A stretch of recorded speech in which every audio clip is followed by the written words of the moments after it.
नमस्कार, बहुत स्वागत है आपका डेली 24 भारत में। मैं हूं आपके साथ अनीता शर्मा। शुरुआत करते हैं देश दुनिया की बड़ी खबरों से। दिल्ली में चीफ ऑफ डिफेंस स्टाफ यानी कि सीडीएस के रूप में एनएस राजा सुब्रमण्यम ने औपचारिक रूप से पदभार ग्रहण कर लिया है और इस अवसर पर साउथ ब्लॉक में उन्हें गार्ड ऑफ द ऑनर भी दिया गया। पदभार संभालने के बाद से उन्होंने कहा कि ये जिम्मेदारी उनके लिए सम्मान की बात है और भारतीय सशस्त्र बलों पर देश द्वारा जताए गए विश्वास के लिए वो आभारी हैं। सीडीएस ने अपने संबोधन में प्रधानमंत्री के जय विजन और साथ ही आत्मनिर्भर और इनोवेशन को आगे बढ़ाने की प्रतिबद्धता जताई। उन्होंने कहा कि सेना, नौसेना, वायुसेना और रक्षा मंत्रालय के बीच बेहतर तालमेल और एकीकरण पर विशेष ध्यान दिया जाएगा। उन्होंने ये भी कहा कि राष्ट्रीय सुरक्षा के लिए आत्मनिर्भरता एक केंद्रीय स्तंभ है और स्वदेशी हथियारों के विकास, उत्पादन और उपयोगों को तेजी से बढ़ाया जाएगा। इसके साथ ही सीडीएस ने नेशनल वॉर मेमोरियल पर पहुंचकर शहीदों को श्रद्धांजलि अर्पित की और पुष्प चक्र चढ़ाए। I am honored to assume charge as the Chief of Defence Staff.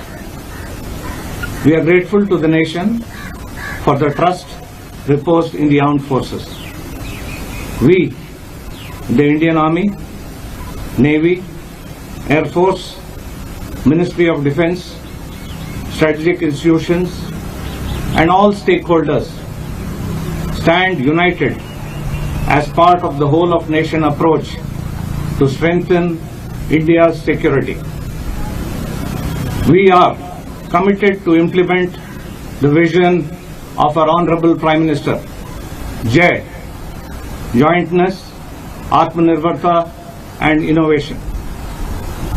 Transformation of the armed forces and organizational reforms to enhance jointness, synergy and integration will be the primary focus.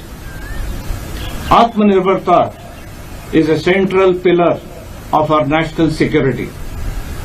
We will accelerate the development, induction and integration of indigenous weapons in our armed forces.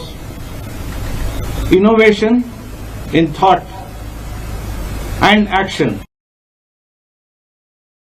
तो वहीं national pharmaceutical pricing authority ने 30 दवाओं के विभिन्न formulation को retail कीमत तय कर दी है और इसमें विटामिन D3 और साथ ही विटामिन D3 और कैल्शियम, साथ ही फोरेस्ट सहित कई महत्वपूर्ण दवाएं जो है वो शामिल है जो आमतौर पर पोषण और न्यूरोलॉजिकल उपचार में इस्तेमाल होती हैं। इसके साथ ही दवाओं को लेकर ये बड़ा फैसला किया गया है। अधिकतम खुदरा कीमतें जो है वो निर्धारित सीमा के भीतर ही रहेंगी, जिससे मरीजों को राहत मिलने की उम्मीद है। स्वास्थ्य विशेषज्ञों के अनुसार इस कदम से दवाओं की कीमतों में पारदर्शिता आएगी और बाजार में मनमानी कीमत वसूलने पर रोक लगेगी। सरकार का उद्देश्य जो है वो आवश्यक दवाओं को आम जनता तक पहुँचने में सुरक्षा बनाए रखने और साथ ही स्वास्थ्य खर्चा को नियंत्रित करने पर जोर देना है। वहीं दिल्ली के मेहरौली थाना क्षेत्र में एक 5 मंजिला इमारत गिरने से बड़ा हादसा हो गया। घटना के बाद से इलाके में अफरा तफरी मच गई और तुरंत ही रेस्क्यू ऑपरेशन शुरू किया गया। अब तक राहत और बचाव टीमों ने मलबे से करीब 9 लोगों को सुरक्षित बाहर निकाला है। वहीं कई लोग अभी भी फंसे होने की आशंका जताई जा रही है। घायलों को इलाज के लिए एम्स के ट्रामा सेंटर में भर्ती कराया गया है। जानकारी के अनुसार कुल 10 घायल वहां पहुंचे, जिनमें से 2 को मृत अवस्था में लाया गया, 3 की हालत गंभीर बनी हुई है, जबकि बाकी 5 घायलों की स्थिति जो है वो स्थिर बताई जा रही है। घटना के बाद से स्थानीय प्रशासन और बचाव दल लगातार राहत कार्य में जुटे हुए हैं। फिलहाल मलबा हटाने का काम तेजी से जारी है और पूरे मामले की जांच की जा रही है। गाजियाबाद के खोड़ा थाना क्षेत्र में पुलिस और एक वांछित आरोपी के बीच मुठभेड़ हुई है। पुलिस के अनुसार 28 तारीख को हुई एक हत्या के मामले में फरार चल रहे मुख्य आरोपी असद को 50,000 रुपए का इनाम घोषित किया गया था और इस मामले में सूर्या चौहान की चाकू मारकर हत्या कर दी गई थी, जिसके बाद से पुलिस ने 3 आरोपियों को पहले ही गिरफ्तार कर लिया था, जबकि 2 आरोपी फरार चल रहे थे। डीसीपी धवल जायसवाल ने बताया कि पुलिस को सूचना मिली थी कि असद अपने साथियों से मिलने इलाके में आने वाला है और इसी दौरान पुलिस ने कॉम्बिंग ऑपरेशन शुरू कर दिया। मुठभेड़ के दौरान पुलिस ने आरोपी को रुकने की चेतावनी दी, लेकिन उसने टीम पर ही फायरिंग कर दी। जवाबी कार्रवाई में पुलिस की गोली लगने से असद घायल हो गया, जिसे तत्काल अस्पताल में भर्ती कराया गया और इस दौरान उसकी एक साथी जो है वो मौके से फरार हो गया, जिसकी तलाश में पुलिस टीम जो है वो लगातार कॉम्बिंग अभियान चला रही है। पुलिस पुलिस पूरे प्रकरण की जांच कर रही है और आगे की कार्रवाई जारी है। थाना खोड़ा क्षेत्र के अंतर्गत 28 तारीख को एक दुखद घटना हुई थी, जिसमें असद नामक युवक के द्वारा सूर्य चौहान को चाकू मार दिया गया था और जिसमें इलाज के दौरान सूर्य चौहान का देहांत हो गया था। उनके परिजनों के द्वारा दी गई तहरीर के आधार पर थाना खोड़ा में सुसंगत धाराओं में मुकदमा पंजीकृत किया गया था और 5 अभियुक्तों को आरोपी बनाया गया था। इसमें 3 अभियुक्तों की गिरफ्तारी तत्काल पुलिस के द्वारा कर ली गई थी और शेष अभियुक्त शेष थे, जिसमें से मुख्य आरोपी असद फरार था और उसके ऊपर पुलिस टीम के द्वारा 50,000 रुपये पुरस्कार की घोषणा भी की गई थी। आज पुलिस टीम को यह सूचना प्राप्त हुई थी कि असद अपने कुछ साथियों से मिलने थाना खोड़ा क्षेत्र में आने वाला है और उनसे पैसे लेकर के वो भागने की फिराक में था। पुलिस टीम के द्वारा तत्काल कार्रवाई करते हुए इस पूरे क्षेत्र में कॉम्बिंग की जा रही थी। एसीपी इंदिरापुरम और थाना खोड़ा और थाना इंदिरापुरम की पूरी टीम इस क्षेत्र में मुस्तैद थी। बैरियर लगा के चेकिंग की जा रही थी। इसी दौरान असद अपने एक साथी के साथ बाइक से आता हुआ दिखाई देता है। पुलिस टीम के द्वारा उसे रोकने का प्रयास किया जाता है, चेतावनी दी जाती है, लेकिन वो पुलिस टीम पर फायरिंग करता है और जवाबी फायरिंग में पुलिस टीम के द्वारा भी आत्मरक्षा फायरिंग की जाती है, जिसमें असद को गोली लगती है। असद को इलाज के लिए तत्काल नज़दीकी हॉस्पिटल में भर्ती कराया जाता है। इसमें एक्सचेंज ऑफ फायर में हमारा एक कांस्टेबल भी घायल होता है, जिसको अस्पताल में भर्ती कराया गया है। मौके का फ़ायदा उठा करके जो असद का दूसरा साथी है वो भागने में कामयाब होता है। असद ने जिस पिस्टल से फायरिंग की थी उसको पुलिस द्वारा बरामद किया गया है और एक बाइक भी बरामद की गई है। संपूर्ण घटनाक्रम की विधिवत जांच करके अग्रिम विधिक कार्रवाई की जा रही है। वहीं नोएडा के मिंडा प्लांट में भीषण आग लगने से हड़कंप मच गया। बता दें कि कंपनी के वायरिंग और साथ ही हेलमेट, लॉक और अन्य ऑटो पार्ट्स जो हैं वो बनाने वाली यूनिट में अचानक से ही आग भड़क उठी और तेजी से पूरे परिसर में फैल गई। घटना के बाद से मौके पर 1 दर्जन से अधिक दमकल की गाड़ियां पहुंची है और आग पर काबू पाने की कोशिश लगातार जारी है। प्रशासन की ओर से फायर विभाग की टीम द्वारा रेस्क्यू ऑपरेशन भी चलाया जा रहा है, क्योंकि आशंका जताई जा रही है कि कुछ कर्मचारी अंदर फंसे हो सकते हैं। स्थिति को देखते हुए अतिरिक्त राहत टीमें भी मौके पर बुलाई जा रही हैं और आग बुझाने का कार्य जो है वो युद्ध स्तर पर जारी है। फिलहाल आग लगने के कारणों का पता नहीं चल सका है और पूरे मामले की जांच जारी है। और देखिए, शाम को 4:15 पे मिंडा कंपनी जो कि सेक्टर 59 में आता है, थाना के अंतर्गत में, यहाँ पे हम लोग को आग लगने की सूचना प्राप्त हुई और शुरुआत में ही बड़ी आग लगने की सूचना हम लोग को प्राप्त हुई है। तत्काल प्रभाव से हमने अलग अलग स्टेशनों से गाड़ियाँ यहाँ भेजी हैं। यहाँ आके देखा कि ग्राउंड फ्लोर में इनका केमिकल कंटेन है, प्लास्टिक के दाने रखे हुए थे और पेंट और थिनर रखा हुआ था, उसमें आग लगी हुई है। हम लोगों ने अंदर उसके बुझाने का प्रयास किया। BSET और थर्मल इमेजिंग कैमरा और ट्रिपल लेयर कोड के हमारे बहादुर कर्मचारी अंदर घुसे। बुझाने का हमने भरसक प्रयास किया, परंतु धुआं इतना ज़्यादा था कि BSET भी जो है खाली होने के पश्चात जो है उसमें नहीं हम यूज़ कर पा रहे थे, तो हमने बाहर से उसको बुझाने का प्रयास किया और हीट काफ़ी ज़्यादा था, अंदर सस्टेन नहीं कर पा रहे थे हमारे बहादुर कर्मचारी, और फिर भी हमने लगातार उसमें प्रयास किया है और इसको ग्राउंड फ्लोर पे ही हमने आग को रोक दिया है। इसमें हम लोगों ने लेटेस्ट मशीनरी जैसे कि BSET, thermal imaging camera, robot, अभी हमें मॉडर्नाइजेशन के नाम पे 22,000 की गाड़ियाँ मिली हैं, जो कि कुछ 5 गाड़ियों के बराबर आता है, उसका भी हमने इस्तेमाल किया है। बुलंदशहर क्षेत्र में नरसेना गांव में एक गंभीर वारदात जो है वो सामने आई है, जहां पर SSP से शिकायत करके लौट रहे एक परिवार पर दबंगों ने जानलेवा हमला कर दिया। जानकारी के अनुसार पीड़ित परिवार का आरोप है कि 1 माह पुराने विवाद में लगातार शिकायतों के बावजूद भी पुलिस द्वारा कोई भी ठोस कार्रवाई नहीं की गई, जिसके बाद से दबंगों ने हमला बोल दिया। हमले में दबंग ने घरों में घुसकर फरसा, फावड़ा और लाठी डंडों से हमला किया और इस दौरान धारदार हथियार से काटा भी गया है, जबकि उसका भाई जो है वो गंभीर रूप से घायल बताया जा रहा है। बता दें कि घायल को नाजुक हालत में हायर सेंटर रेफर किया गया है। घटना के बाद से पूरे क्षेत्र में तनाव का माहौल बना हुआ है। फिलहाल पुलिस मामले की जांच में जुटी हुई है और आरोपियों की तलाश जारी है। दिल्ली के शालीमार बाग इलाके में अतिक्रमण के खिलाफ प्रशासन ने बड़ी कार्रवाई शुरू की है। इलाके में भारी सुरक्षा बल तैनात किया गया है, जिसमें दिल्ली पुलिस के साथ बड़ी फोर्स जो है वो मौके पर मौजूद है। कार्रवाई के दौरान DCP, ACP समेत कई वरिष्ठ अधिकारी मौके पर मौजूद हैं। जानकारी के अनुसार सड़क चौड़ीकरण परियोजना के तहत करीब 150 से अधिक अवैध निर्माणों को हटाने की कार्रवाई की जा रही है। इससे पहले संबंधित लोगों को नोटिस जारी किया गया था, जिसकी अवधि समाप्त होने के बाद से ये कदम उठाया गया। प्रशासन का कहना है कि ये कार्रवाई सार्वजनिक सुविधा और यातायात व्यवस्था को बेहतर बनाने के लिए की जा रही है। फिलहाल पूरे क्षेत्र में तोड़ बुलडोजर कार्रवाई जो है वो जारी है। सुरक्षा व्यवस्था भी कड़ी की गई है। बुलंदशहर के खुर्जा नगर कोतवाली क्षेत्र में दहेज उत्पीड़न का गंभीर मामला सामने आया है, जहां एक महिला के साथ बेरहमी से मारपीट का वीडियो सोशल मीडिया पर वायरल हो गया है। पीड़ित का आरोप है कि शादी के बाद से ही ससुराल पक्ष दहेज की मांग को लेकर उसे प्रताड़ित कर रहे थे। वायरल वीडियो में कथित तौर पर पति अपने पत्नी को राइफल की बट से पीटता हुआ दिखाई दे रहा है और इस हमले में महिला के कई दांत टूटने की बात भी सामने आई है। महिला की शादी करीब 3 साल पहले आरोपी युवक से हुई थी। घटना के बाद से पीड़ित ने पति और ससुराल पक्ष के खिलाफ सख्त कार्रवाई की मांग की। वीडियो सामने आने के बाद से मामला तूल पकड़ चुका है और पुलिस ने जांच शुरू कर दी है। फिलहाल पुलिस पूरे प्रकरण की पड़ताल में जुटी हुई है। हमारे सिस्टर हैं, उनके सोहन ने राइफल से मारा इनको, काफ़ी साफ जबड़ा टूट चुका है इधर दोनों साइड से, 7 दांत टूटे हुए हैं। यही दहेज को लेकर मांग जाता और टॉर्चर करता था कि तेरे भाई को मार दूंगा, तुझे मार दूंगा। बीच कुछ में कई बार भी मारा, पर लड़की ने अपनी इज्जत की खातिर, घर वालों की खातिर तो हमें नहीं बताया है। नहीं, हमें घर पे आने देता था, धमकी देता था सिस्टर को भी और हमको भी, आओ तो मार दूंगा, आना तो अकेले आना, टाइम टेबल पे आना। बहुत सी बातें थी जो हम बहुत काफ़ी लंबी हैं, जो बता नहीं सकते अभी। थाना खुर्जा नगर से संबंधित एक वीडियो सोशल मीडिया पर वायरल हो रहा है, जिसमें कि एक व्यक्ति एक महिला के साथ मारपीट करता हुआ दिखाई दे रहा है। वीडियो का तत्काल संज्ञान लेकर थाना खुर्जा नगर पुलिस के द्वारा जांच की गई।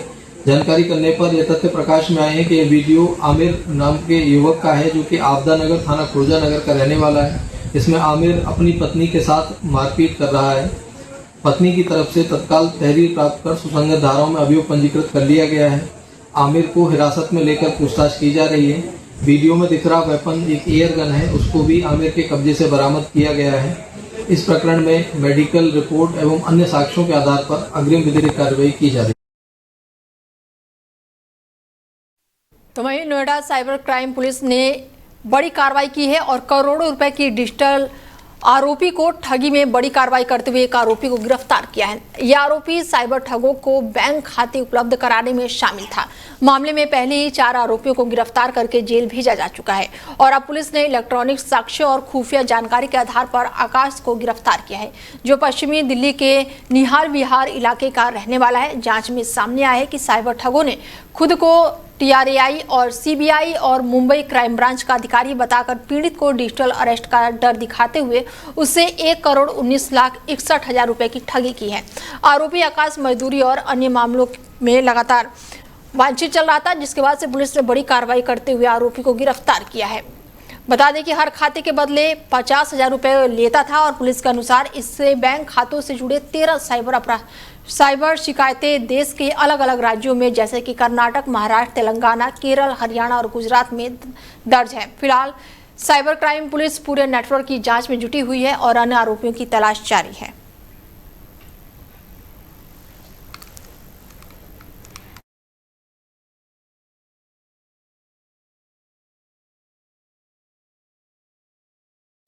मुजफ्फरनगर क्षेत्र में पुलिस ने हत्या के एक सनसनीखेज मामले का मात्र 10 घंटे के भीतर बड़ा खुलासा कर दिया है।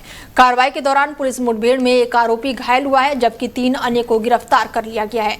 SSP संजय कुमार वर्मा ने जानकारी देते हुए बताया कि रोबिन की शिकायत पर अंकुर नामक युवक को हत्या का मामला सामने आया था और आरोप है कि हत्या के बाद से शव को शमशान घाट में जलाकर साक्ष्य मिटाने की कोशिश की गई। पुलिस ने CCTV और तकनीकी साक्ष्यों के आधार पर जब आरोपियों की तलाश शुरू की, सिकरी मार्ग पर एक संदिग्ध कार को रोकने का प्रयास किया गया और इसी दौरान आरोपी कार छोड़कर भागने लगा और पुलिस टीम पर फायरिंग कर दी। जवाबी कार्रवाई में एक आरोपी सनी गोली लगने से घायल हो गया है, जबकि पुलिस ने राजपाल सैनी, सुमित अघोरी और मनमोहन को गिरफ्तार कर लिया है। आरोपियों के कब्जे से एक अवैध तमंचा, कारतूस, हत्या में उपयोग किए गए 2 डंडे और एक कार बरामद की है। पूछताछ में आरोपियों ने स्वीकार किया है कि शराब के नशे में विवाद के बाद से उन्हें डंडों से पीट कर अंकुर की हत्या कर दी थी और सबूत मिटाने के लिए शव को जलाने की कोशिश की। फिलहाल पुलिस पूरे मामले की जाँच में जुटी हुई है। 29/30 की रात में भोपा थाना अंतर्गत सुक्रताल पे एक व्यक्ति की सूचना मिलती है कि अंकुर नाम के व्यक्ति की हत्या हो गई है। पुलिस मौके पर पहुंचती है और निरीक्षण घटनास्थल करती है। इसमें SPRA सभी अधिकारी, CO और इंस्पेक्टर सभी पहुंचते हैं मौके पर। तमाम इसमें जो विवेचना होती है और तफ्तीश की जाती है, तो उसमें 4 लोगों के नाम प्रकाश में आते हैं और इसके आधार पर पुलिस को एक टिप ऑफ में मिलता है कि ये बदमाश भागने की फिराक में है पुलिस टिप ऑफ के आधार पर जब इनका पीछा करती है तो अल्टो कार से ये भागते हुए जब पाए जाते हैं तो इस पर पुलिस ट्रैक करती है, तो पुलिस पे ये इसमें फायर करते हैं, जिसमें पुलिस भी फिर अपने आत्मरक्षार्थ फायर करती है, जिसमें सनी नाम के बदमाश को पैर में गोली लगती है और पुलिस उसकी आवश्यक चिकित्सा भी कराती है। कॉम्बिंग के दौरान अन्य बदमाश राजपाल, सुमित अघोरी और मनमोहन नाम के बदमाश 4 गिरफ्तार किए जाते हैं और उनसे पूछताछ की जाती है तो अल्टो कार बरामद हुआ है, तमंचा बरामद हुआ है, 315 बोर का कारतूस बरामद हुआ है, वो लकड़ी बरामद की गई है जिससे उन्होंने अटैक किया था। तो उन्होंने ये पूछताछ से स्वीकार किया कि शराब के नशे में आपस में परिचित थे, दोस्त थे, झगड़ा हुआ। झगड़ा होने के बाद सभी ने मिल करके, उनका कहना था कि बड़ा उग्र हो गया था ये और मारने की धमकी दे रहा था, जिसके आधार पर इन्होंने पहले ही अटैक करके उसको घायल करके उसकी हत्या कर दी, जिसमें 103 बीएनएस का अभियोग थाना भोपा में पंजीकृत किया गया और इसी आधार पर पुलिस मुठभेड़ के आधार पर जो कि 109 और 3/25 आर्म सेट का अभियोग भी दर्ज किया गया है। इस प्रकार से सनी नाम के बदमाश के पैर में गोली भी लगी है पुलिस मुठभेड़ में, साथ ही साथ अन्य बदमाश कामले में गिरफ्तार किए गए हैं तथा नियमानुसार कार्रवाई करते हुए जेल भेजने की कार्रवाई सुनिश्चित की जा रही है। इसमें मैं आपको बता दूं कि कठोरतम कार्रवाई सुनिश्चित की जाएगी तथा पूरा घटना जो है 10 घंटे के अंदर पुलिस ने पर्दाफाश किया है और सभी अभियुक्तों को गिरफ्तार कर लिया गया है।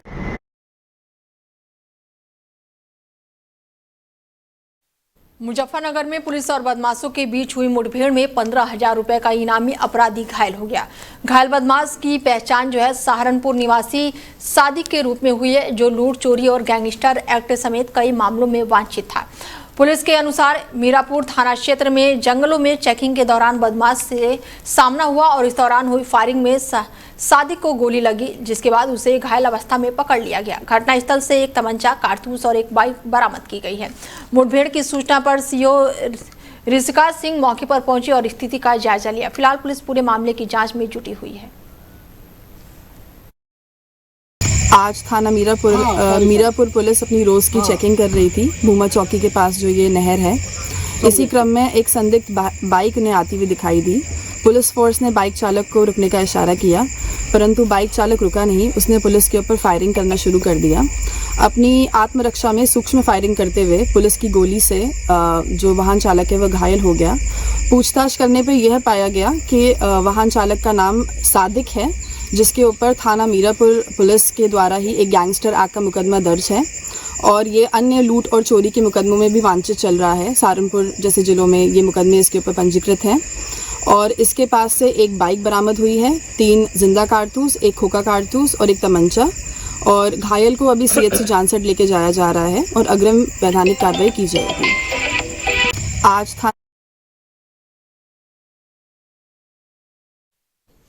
AIMIM के प्रवक्ता सदाब चौहान ने यूपी के मुख्यमंत्री योगी आदित्यनाथ के एक बयान पर प्रतिक्रिया देते हुए सवाल उठाए हैं।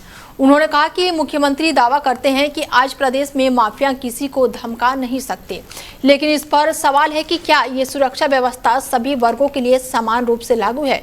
ये बयान राजनीतिक प्रतिक्रिया के रूप में सामने आया है और इसमें सरकार की कानूनी व्यवस्था और सुरक्षा नीतियों पर टिप्पणी की गई है।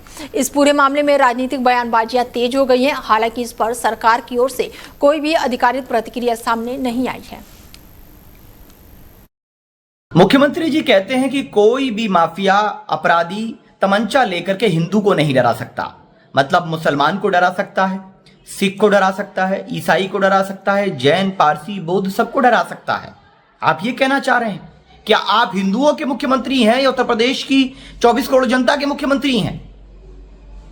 मुख्यमंत्री जी, आपको मैं चुनौती के साथ कह रहा हूं कि आपकी सरकार टॉप 10 माफियाओं की सूची जारी करे और सूची जारी करके उन पे समान रूप से कार्रवाई करने की, बुलडोजर चलाने की अगर आपके अंदर हिम्मत है तो उत्तर प्रदेश की जनता देखना चाहती है। क्या एनसीआरबी का डेटा झूठ बोल रहा है? क्या वो आंकड़े गलत हैं?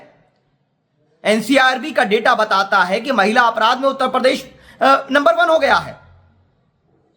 क्या उत्तर प्रदेश के अंदर बलात्कार की घटनाएं घटित होना खत्म हो गई हैं? क्या अपहरण की घटनाएं नहीं हो रही हैं? कौन सी बात कर रहे हैं मुख्यमंत्री जी? आपको यह शोभा नहीं देता कि आप झूठ फैलाने का कार्य कर रहे हैं। और रही बात पर्व में व्यवधान उत्पन्न करने की बात करते हैं, कौन व्यवधान उत्पन्न कर रहा है? ये तो सबको पता है कि कौन मारीच और ताड़का का रूप धारण कर रहा है। कहीं पर भी ईद का मौका आया, क्या कहीं पर किसी धर्म जाति संप्रदाय के खिलाफ कोई नारे लगाने का कोई एक वीडियो उपलब्ध है? लेकिन आप जब दूसरे धर्म के आयोजन होते हैं तो देखिए फ्रिंज एलिमेंट्स किस प्रकार के नारे लगाते हैं, गाने बजाए जाते हैं, मस्जिदों के सामने नंगा नाच किया जाता है। और आपने कहा कि सड़क पर कोई धार्मिक आयोजन नहीं होगा, तो अभी चंद दिन बाद, 2 महीने बाद लगभग श्रावण मास में कांवड़ यात्रा का आयोजन होगा। क्या आप उस पे भी सड़क पर को बंद करने का नहीं फैसला लेने वाले हैं? क्या पुलिस अधिकारी कांवड़ियों के पैर नहीं दबाएंगे, पुष्प वर्षा नहीं होगी? आप एक धर्म के मुख्यमंत्री नहीं है मुख्यमंत्री जी। ये देश संविधान से चलेगा, किसी की अपनी निजी सोच और विचार से देश नहीं चल सकता। बाबा साहब अंबेडकर के बनाए हुए संविधान से चलेगा देश। मुजफ्फरनगर क्षेत्र में देशराज कट के पास पुलिस और शातिर चोरों के बीच मुठभेड़ हुई है, जिसमें पुलिस ने बड़ी कार्रवाई करते हुए 5 आरोपियों को गिरफ्तार कर लिया है। मुठभेड़ के दौरान दो चोरों आदिल और साबिक को पुलिस की गोली लगी, जिससे वो घायल हो गए। दोनों को इलाज के लिए अस्पताल में भर्ती कराया गया है। वहीं कॉम्बिंग अभियान के दौरान आबिद, शहनशाह और बाबू को गिरफ्तार किया गया है। पुलिस ने आरोपियों के कब्जे से 2 तमंचा, 2 चाकू, कारतूस और 2 बाइक बरामद की है। आरोपियों ने 18 और 19 की रात को क्षेत्र में ट्रांसफार्मर से तांबा चोरी करने की घटना को अंजाम दिया था, जिस पर पुलिस ने बड़ी कार्रवाई की है। फिलहाल पुलिस पर पूरे गैंग के नेटवर्क की जाँच जुटी हुई है और आगे की कार्रवाई जारी है।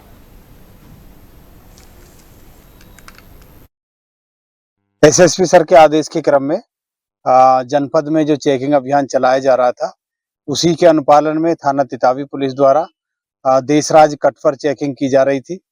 और चेकिंग के दौरान मुखबिर द्वारा सूचना प्राप्त हुई कि जो 18/19 की रात्रि में थाना तितावी के बघरा क्षेत्र में 2 ट्रांसफार्मर की चोरी हुई थी। उसके कुछ संदिग्ध चोर हैं जो कि माल को ले जाने के फिराक में हैं। इस सूचना पर तत्काल संज्ञान लेते हुए थाना तितावी पुलिस द्वारा उन चोरों की घेराबंदी की गई और घेराबंदी के दौरान 5 चोर पुलिस के द्वारा गिरफ्तार किए गए, जिनमें से 2 चोर आदिल सन ऑफ दिलसाद निवासी न्याजीपुरा नई मंडी और साकिब पुत्र हसन निवासी सूजडव, जो कि वर्तमान में निराना थाना सिखेड़ा में रह रहे हैं। इनको दौरान मुठभेड़ गिरफ्तार किया गया, जब इनके द्वारा पुलिस पार्टी पर जान से मारने की नियत से फायर की गई और पुलिस के द्वारा जवाबी फायरिंग में इनके पैर में गोली लगी है। इसके अलावा 3 अन्य अभियुक्त आबिद सन ऑफ दिलसाद, शहनशाह सन ऑफ हसन और बाबू पुत्र लतीफ, ये भी निराना सिखेड़ा के रहने वाले हैं और इनके कब्जे से 2 तमंचा 315 बोर, 3 जिंदा कारतूस, 1 खोखा कारतूस, 2 चाकू बरामद हुए हैं और इनके कब्जे से 2 मोटरसाइकिल भी बरामद हुई है, जिन पर ये जो चोरी का माल है उसको लाद कर ले जाने के फिराक में थे। इनसे जब कड़ाई से पूछताछ की गई तो इनके द्वारा जनपद में थाना छपार, मंसूरपुर, भोपा और तितावी में ट्रांसफार्मर चोरी की घटनाएं कारित करने की बात कन्फेस की गई है और फिलहाल जो घायल अभियुक्त है उनको वास्ते उपचार अस्पताल भेज दिया गया है। इनके आपराधिक इतिहास की जानकारी की जा रही है।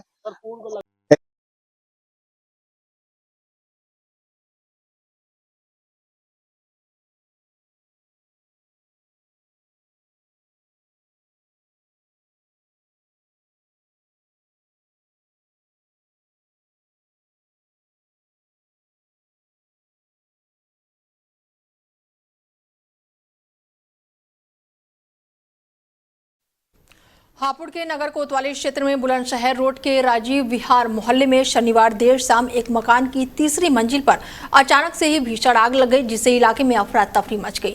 जानकारी के अनुसार मकान विनोद शर्मा का है, जो कि निर्माण सामग्री के कारोबार से जुड़े हैं।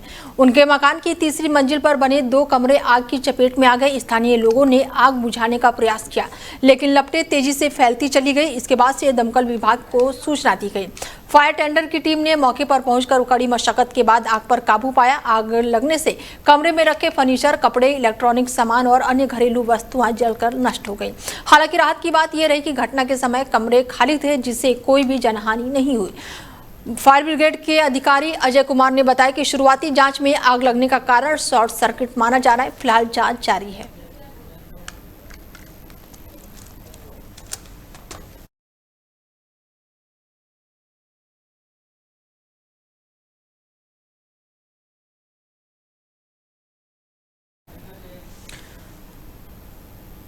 फिलहाल बुलेटिन में मेरे साथ इतना ही, दीजिए इजाजत, नमस्कार।